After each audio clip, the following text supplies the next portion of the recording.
پاکستان کی capability, capacity, clarity اور ایک کانفیڈنس کو انڈرمائن اتنا زیادہ کیسے کیا تھا؟ جی بہت شکریہ آپ کا. میرے خیال سے بہت سارے اس میں فیکٹرز ہیں جو کہ اس مس کیلکولیشن کی طرف جو ہے وہ الٹیمیٹلی لے کر گئے, جو پولیٹیکل لیڈرشپ ہے اور ملٹری لیڈرشپ ہے انڈیا کی. پچھلے 15-20 سال میں جس طرح سے ایک امیج بنا دیا گیا تھا اباؤٹ پاکستان اور ایک نیریٹو سیٹ کیا جا رہا تھا پاکستان کے خلاف کراس بارڈر ٹیررزم کا, تو ان کو توقع یہ تھی کہ جب ہم ایسا کوئی بھی اس طرح کا حملہ کریں گے یا کوئی اس طرح کا ایڈونچر کریں گے تو دنیا جو ہے وہ ہمارے ساتھ کھڑی ہوگی اور دنیا جو ہے وہ پاکستان کے اوپر بلیم جو ہے وہ ایکسیپٹ کرے گی. تو ایک 15-20 سال کی محنت ہے جس میں اس میں انفارمیشن وارفیئر ہے, جس میں نیریٹو بلڈنگ ہے کانسٹنٹ, وہ شامل ہے. پھر اس کے علاوہ میرے خیال سے ایک جو امپورٹنٹ فیکٹر ہے وہ ہے کہ اکانومی کا. اگر آپ کو یاد ہو تو اس وقت پاکستان کی جس طرح سے ایک اکنامک اور پولیٹیکل سچویشن چل رہی تھی, جس طرح سے ایک پولرائزیشن ڈومیسٹکلی پاکستان کے اندر موجود تھی, تو میرے خیال سے یہ فیکٹر بھی شامل ہے کہ شاید انڈیا نے اور اس کی جو آرم فورسز ہیں اور لیڈرشپ ہے انہوں نے خیال کیا کہ اس وقت پاکستان جو ہے وہ ایک کمزور ریاست کی طرح کھڑا ہے اور شاید ہمیں جو ہے وہ یہ اچھا موقع ہے ایڈونچر کرنے کا. تیسرا جو ایک امیج ان کا اپنا گلوبلی کافی حد تک امپروو ہوا تھا پچھلے 15-20 سال میں, specifically to counterweight of emerge ہوئے تھے as a counterweight of China. تو موسٹلی ایک آئیڈیا یہ آ رہا تھا کہ شاید پاکستان کے ساتھ تو اب ان کا مقابلہ بنتا ہی نہیں ہے. جی کہ بنتا ہی نہیں مقابلہ, بالکل آپ ٹھیک کہہ رہے ہیں. انڈیا مس انڈرسٹوڈ, مس ریڈ کمپلیٹلی. ناظرین بریک لیتے ہیں, بریک کے بعد واپس آتے ہیں, گفتگو رکھتے ہیں. Stay with us.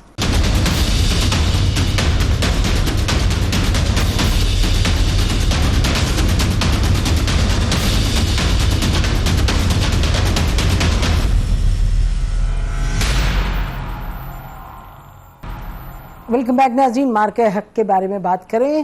امبیسڈر ضمیر اکرم, یہ بتائیے کہ آپ نے پاکستان اور ہندوستان کی جو تعلقات ہیں اس کے بڑے ادوار دیکھے ہیں, آپ نے بہت سی جنگیں بھی دیکھی ہیں, منی وارز بھی دیکھی ہیں دونوں کے درمیان. آپ جو پاکستان میں کیا ایلیمنٹس ہیں جو ڈیسیجن میکنگ کے ایلیمنٹس تھے جن کی طرف آپ اشارہ کر کے کہیں گے کہ یہ اس مرتبہ مختلف تھا, اس لیے پاکستان نے جس طریقے سے انڈیا کو مروب کیا, انڈیا کو مارا اور ساتھ ہم نے دنیا کو مروب کیا, واٹ آر دوز ایلیمنٹس؟ دیکھ, سب سے زیادہ اور سب سے ضروری جو ایلیمنٹ تھا وہ ایک کلیئرٹی تھی کہ ہم نے اس حملے کا منہ توڑ جواب دینا ہے. اور اس پہلے بھی 2019 میں بھی جو ان کی طرف سے حملہ ہوا تھا اس کے بعد بھی ہم نے بڑے واضح طور پر کہا تھا کہ ہمارا جو رد عمل ہوگا وہ کوئڈ پرو کو پلس ہوگا. تو اس کے تیاری میں ہم نے جو بھی اپنے عسکری لیول پر جو تیاری کی ہوئی تھی اپنے ہماری فضائیہ نے, تو سب سے ذرا جو سکسیسفل آپریشن تھا وہ فضائیہ کا تھا, ہمارے ایئر فورس کا تھا. اس کے ساتھ ساتھ جو ڈیسیجن میکنگ تھی وہ یہی, جیسے میں نے عرض کیا کہ ہمارے اس میں لیڈرشپ میں کلیئرٹی تھی کہ ہم نے اس کا صحیح اور منہ توڑ جواب دینا ہے, عسکری سطح پر بھی اور سیاسی اور ڈپلومیٹک لیول کے اوپر بھی. اور وہ ان تینوں ایریاز میں ہم نے جو شروع سے انیشیٹیوز لیے, مثلاً یو این سیکیورٹی کاؤنسل میں ہم نے کہا کہ ہم دہشت گردی کی مذمت کرتے ہیں, لیکن ایٹ دا سیم ٹائم ہم نے یہ بھی کہا کہ یہ دہشت گردی کا ایک بیک گراؤنڈ ہے اور اس میں ہندوستان نے جو عمل کیا, جو پاکستان پر حملہ کیا, یہ ناقابل برداشت ہے. اور یہ ہم جہاں ایک حد تک ہم تعاون کرنا چاہتے ہیں دہشت گردی کے خلاف, لیکن اگر پاکستان پر حملہ ہوگا تو ہم نے اس کا جواب دینا ہے اور ہم نے دیا ہے. اور اگر آگے جا کے حملہ ہوتا ہے یا جنگ یہ آگے بڑھتی ہے, یہ کرائسس بڑھتا ہے, تو ہم اس کا جواب دیتے رہیں گے اور وہ جواب پرو کو پلس ہوگا. اور اسی طرح سے تھا جو ہم نے ان کو جو پسپا کیا ہے عسکری سطح پر اور عالمی سطح پہ پولیٹیکل لیول پر اور ڈپلومیٹک لیول پر. تو آپ کہہ رہے ہیں یہ سارے ایک کوآرڈینیٹڈ پالیسی تھی اور کوآرڈینیٹڈ اور ایک آپ فورسی کر کے تیاری کی تھی. وائس مارشل صاحب, یہ جہاں تک ایئر فورس کا تعلق تھا, یہ تو ایک تو یعنی فضا میں جا کے جنگ لڑنا, پھر آن دا گراؤنڈ بھی جو سائبر وار کی تیاری کی ہوئی تھی وہ بہت اہم ثابت ہوئی. وہ وہاں بھی ایئر فورس اور تمام آرم فورسز کا بڑا اس میں کلیدی رول تھا, انہی کا رول تھا. تو یہ بتائیے گا کہ we were reading into what India was preparing for, کیونکہ یہ تو یقینی طور پہ پاکستان کے لوگ بھی اس کو دیکھ کے بہت ہی زیادہ, یہ بڑی خوشی کی بات تھی, لیکن بہت حیران کن تھا کہ کتنی ہم نے تیزی سے اور کتنی کمپریہنسو طریقے سے ملٹی ڈومین وارفیئر میں ہم نے انڈیا کو, یعنی کہ اس کو we push back India in a very clear and comprehensive way. جی, انفیکٹ ٹو بی آنیسٹ, ہم لوگوں نے جب جنگ کے فوراً بعد چیف آف ایئر اسٹاف نے بلایا تو ہم نے ان کے ساتھ سائبر کمانڈ کا بھی وزٹ کیا, اور وہاں پہ جب ہم نے جنگ کے مختلف چیزوں کو انہوں نے ری پلے کر کے دکھایا تو it was a pleasant surprise for us also, کیونکہ پی ایف نے بڑی خاموشی کے ساتھ آپریشن سوئفٹ ریٹارڈ کے بعد انہوں نے بہت کام کیا سائبر وارفیئر میں. ڈیجیٹلی کنیکٹ, ایک دوسرے سے کنیکٹ ہونا, ریلائبل پلیٹ فارم جو انڈیجنس ہو اور آپریٹ کرنے کے لیے اس کی کوئی ڈپینڈنسی نہ ہو کسی فورن سورس پہ. تو وہ ہال مارک ہے ہمارے الیکٹرانک وارفیئر رسپانس کا اور ہماری نیٹ سینٹرک آپریشنز کا. سر میں ایک منٹ اگر معذرت کے ساتھ یہ ایمفسائز کر دوں ناظرین کے لیے کہ آپ نے سنا کہ وائس مارشل صاحب کیا فرما رہے ہیں. وہ کہہ رہے ہیں جو سائبر وارفیئر تھا, جو الیکٹرانک وارفیئر تھا, it was 100% made in Pakistan. Vice marshal صاحب, is that correct؟ جی بالکل, اور یہ ہم نے سبق سیکھا پچھلی جو ہمارے ایسکلیشنز تھی یا دنیا میں جو کنٹمپریری وار ایکٹیویٹیز ہو رہی تھیں, اس میں extensive use of electro magnetic spectrum جو ہے وہ ہمیں سمجھ آتی تھی کہ یہ چیزیں فیوچر ہیں. میں اس وقت کی بات کر رہا ہوں جب میں خود بھی سروس میں تھا.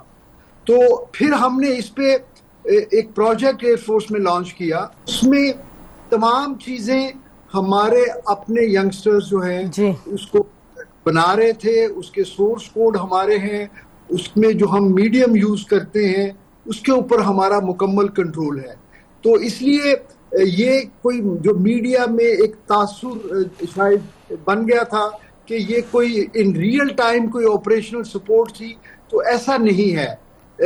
باقی بہت سارے ہارڈ ویئرز ہوتے ہیں, بہت سارے ہارڈ ویئرز ایسے ہوتے ہیں جن کو شارٹ اس میں تعداد میں بنانا شاید وائبل نہیں ہوتا. تو وہ ساری دنیا میں یہ ٹریڈیشن ہے یا کنونشن ہے کہ وہ ہم بیسٹ پاسبل سورس سے لے کے اس کا سافٹ ویئر کسٹمائز کر لیتے ہیں. جی, آپ نے جو فرمایا کہ میڈیا میں یہ امپریشن ہے, میں انفیکٹ 2 دن پہلے بھی پڑھ رہی تھی کہ یہ کہا گیا کہ ریئل ٹائم پاکستان کو سپورٹ دی. پاکستان کے بڑے اچھے ایک دوست ملک نے چائنا کی بات کی کہ ڈیورنگ دا وار. تو میرا خیال ہے معذرت کے ساتھ our commitment to China as a pillar of friendship security notwithstanding, میرا خیال ہے بات درست تو یہ ہے کہ پاکستان اٹ سیلف, ہم نے بھی دیکھا جا کے کہ جو لائیو ہم لوگ فیڈ لیتے ہیں اور دیتے ہیں اور دیکھ رہے ہیں کہ ہمارے ارد گرد کیا ہو رہا ہے. وائس مارشل صاحب, that is all of our own making.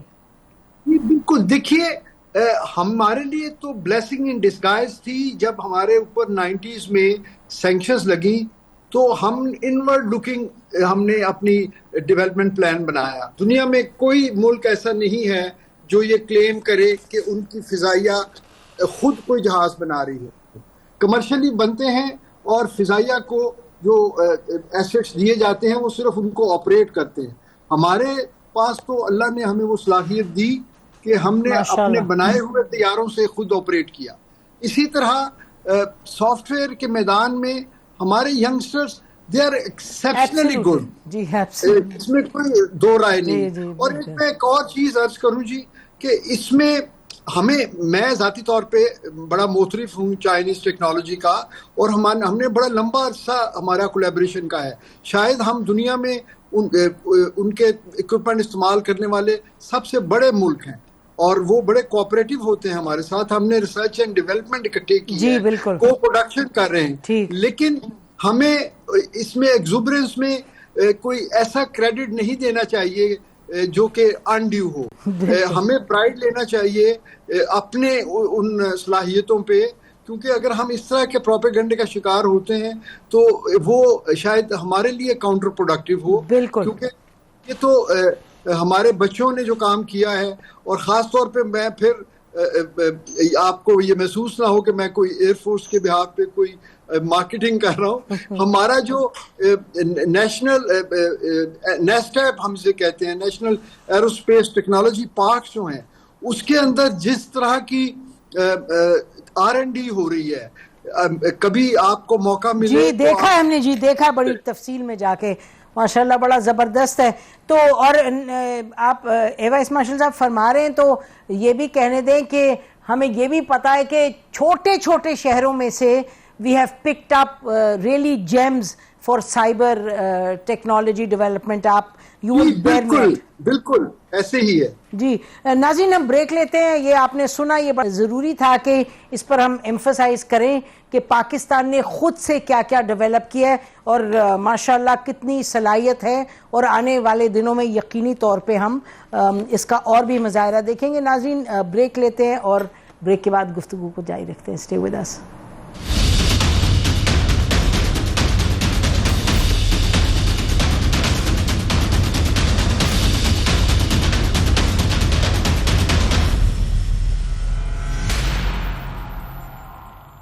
Welcome back ناظرین. ہم بات کرتے ہیں اس پر کہ انڈیا کو ہم نے یقینی طور پہ مارکہ حق میں انڈیا نے دیکھ لیا، اس کی کمزوریاں اس کو بالکل they were very clearly demonstrated. جو پولیٹیکل کی بھی بات کی اور اسٹریٹجک کی بھی بات کی، ملیٹریلی بھی بات کی. لیکن ڈاکٹر خرم یہ بتائیے کہ دو بڑے معاملات ہیں. ایک انڈس واٹر ٹریٹی کا معاملہ ہے اور دوسرا معاملہ ہے کشمیر کے حوالے سے، اور میرا خیال ہے اس کا ذکر بہت سی جگہ ہوا ہے. انفیکٹ DGISPR کے پریسر میں بھی ہماری دوست آسمہ شیرازی نے بھی یہ دو سوال اٹھائے جو بڑے اہم ہیں. تو یہ کشمیر پر انڈیا جو ہے اس پر نہ کہ قابض ہے، لیکن وہ اپنا ایک پورا انفراسٹرکچر آف کالونائزیشن آکیوپیشن جو ہے اس کو اسٹرینتھن کر رہا ہے. ویدر اٹ مینس کہ انڈین جو نان کشمیری تھے ان کو لے آئے ہیں، جو پوری کی پوری ان کی بیوروکریسی ہے JNK میں وہ ان کے انڈر ہے. ساتھ ساتھ جو انڈیا سے پہلے پراپرٹی نہیں خرید سکتے تھے نان کشمیریز، اب وہ پراپرٹی خرید رہے ہیں، اینڈ سو فورتھ. ایک تو اس پہ بتائیں کہ انڈیا کو کس طریقے سے ہم we have talked a lot about it, لیکن آن دا گراؤنڈ ان کی جو آکیوپیشن ہے وہ اسٹرینتھن ہوتی جا رہی ہے. اور دوسری جو انڈس واٹر ٹریٹی کا ذکر امبیسڈر ضمیر اکرم نے بھی کیا، وہ بات ٹھیک ہے کہ وہ معاملات ایسے ہیں کہ وہی دنیا کہتی یہ اچھی بات نہیں ہے، لیکن انڈینس ٹس سے مس نہیں ہو رہے جتنا بھی ہم ان پر بات کریں. لیکن they are continuing to build dams, they are continuing to violate the treaty. اور DGISPR نے یہ ضرور کہا اس دن کہ جی اگر یہ پانی کے جو ہے اس پر کوئی قدم اٹھائیں گے پریکٹیکل، کچھ نہ کچھ تو قدم آلریڈی اٹھا رہے ہیں، تو پھر ہمارے پاس جو آپشنز ہیں ہم استعمال کریں گے as the leadership and then the military command decides. But the fact is کہ India is getting away with these two things. جی بالکل ایسے ہی ہے. انفیکٹ جو اس وار کے ایک سال بعد اگر ہم اسیس کریں تو اس وقت جو انڈیا نے انڈس واٹر ٹریٹی کو ہیلڈ ان ابینس رکھ کر آف کورس یہ ان لافل ہے، اور پاکستان نے اس کے اوپر بہت زیادہ انٹرنیشنلی ہائی لائٹ بھی کیا ہے اس ایشو کو، اور مورلی اور لیگلی پاکستان جو ہے وہ ہر جگہ ہر کوئی اس کو سپورٹ بھی کر رہا ہے. Water terrorism. اور اس کو واٹر ٹیررزم کہہ رہے ہیں, اس کو جو ہے ویپنائزیشن آف واٹر کو کوئی بھی ایکسیپٹ نہیں کر رہا. بٹ آن دا گراؤنڈ اس وقت جو سچویشن ہے وہ بڑی الارمنگ ہے.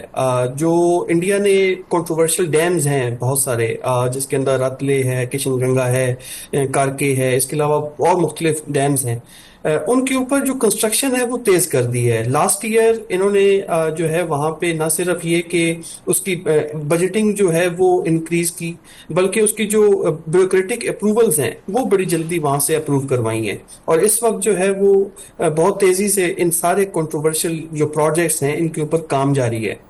اس کا امپیکٹ کیا ہے؟ آلدو اس کو پاکستان جو ہے وہ ڈپلومیٹیکلی اور لیگلی ہی ڈیل کرنا چاہ رہا ہے, بٹ اس کا امپیکٹ یہ ہے کہ لیٹ سے اگر اگلے 3 سے 5 سال کے اندر یہی اسی پیس کے ساتھ انڈیا ڈیمز کو کنسٹرکٹ کرتا ہے, انڈیا کی جو ایبلٹی ہے ٹو ڈائیورٹ دا واٹر اور اس کو بہت زیادہ امپروو ہو جائے گی اور وہ بہت زیادہ انہانس ہو جائے گی, جو کہ بیسیکلی پاکستان کے لیے خطرہ ہے. اس وقت جو ہے وہ 500 بلین کیوبک میٹر ایبلٹی ہے انڈیا کے پاس ویسٹرن ریور سے ڈائیورٹ کرنے کی واٹر کی. یہ آپ اس کو جو ہے اگلے 3 سے 5 سال کے اندر 1 بلین کیوبک میٹر یا پھر 1.5 بلین کیوبک میٹر تک یہ ایبلٹی جو ہے وہ جا سکتی ہے. آپ نے پچھلے 1 سال میں دیکھا ہوگا کہ 4 سے 5 دفعہ انڈیا نے آلریڈی جو ہے وہ روکا, جی بہت دفعہ جو ہے وہ اس کے اوپر واٹر کو فلو کو ڈائیورٹ کرنے کی کوشش بھی کی تھوڑی دیر کے لیے. پلس جو ہے وہ ابھی انفارمیشن میکانزم جو ہے اس کو بھی بالکل سیکرٹ رکھا ہوا ہے, جس سے ہمارے جو ڈاؤن دا اسٹریم جو پراپرٹیز ہیں, جو لوگ ہیں, ان کے اوپر کافی زیادہ امپیکٹ آتا ہے اگر واٹر فلو تیز ہو جائے تو میرے خیال سے اس کے اوپر ذرا جتنا جلدی ہو سکے. مجھے جی ایف میں چاہوں گی کہ یہ ایمبیسڈر ضمیر اکرم کے پاس جاؤں ود دس. ضمیر اکرم صاحب, this is not just serious, this is very serious.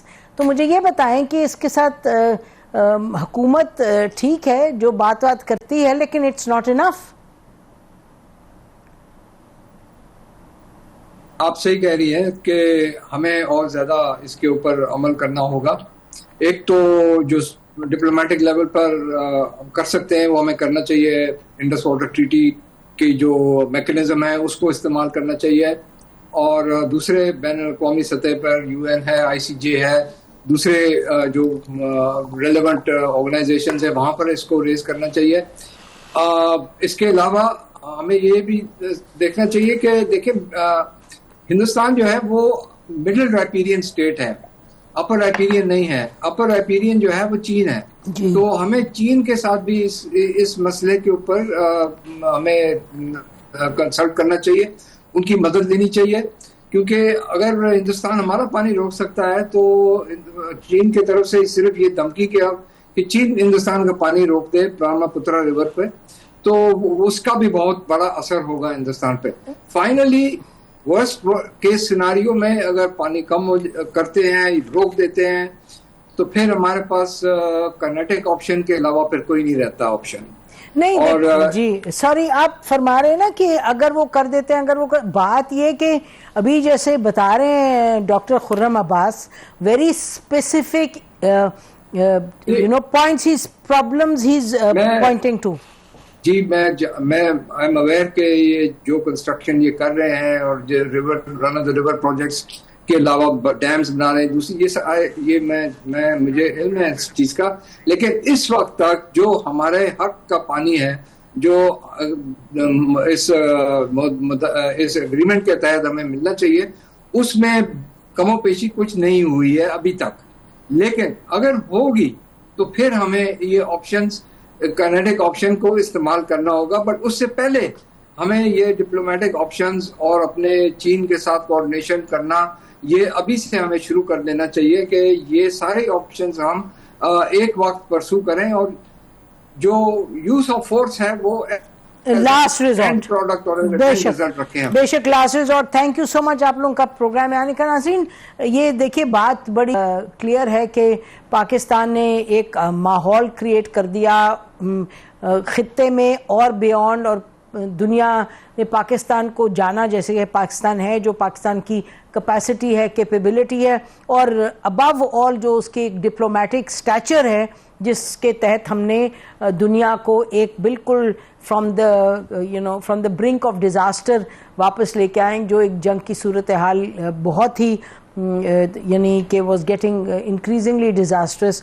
جو امریکہ اور اسرائیل نے اٹیک کیا ہے ایران پر. تو پاکستان نے بہت زیادہ حاصل کیا جس طریقے سے اس نے مارکہ حق میں اپنی ہر قسم کی صلاحیت کا مظاہرہ کیا.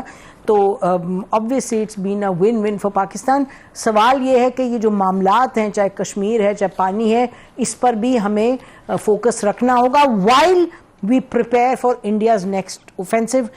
یہ جس طریقے سے انڈیا آگے بڑھ رہا ہے اور بات چیت نہیں کرنا چاہتا اور یہ معاملات کو گڑبڑ کا شکار رکھتا ہے اور اپنی ایک اگریشن، چاہے وہ تھرو پراکسی اٹیکس ان پاکستان افغانستان کے تھرو، چاہے اور طریقے استعمال کرتا ہے، چاہے وہ اپنے ڈیتھ اسکواڈز چھوڑتا ہے in countries North America, in Europe, یہ تمام معاملات ہمارے سامنے ہیں. تو کسی حد تک ان معاملات کو تو ہم اس کو سنبھال رہے ہیں، we are confronting them, but clearly Kashmir اور جو انڈس واٹر کا معاملہ ہے اس پہ Pakistan needs to do more.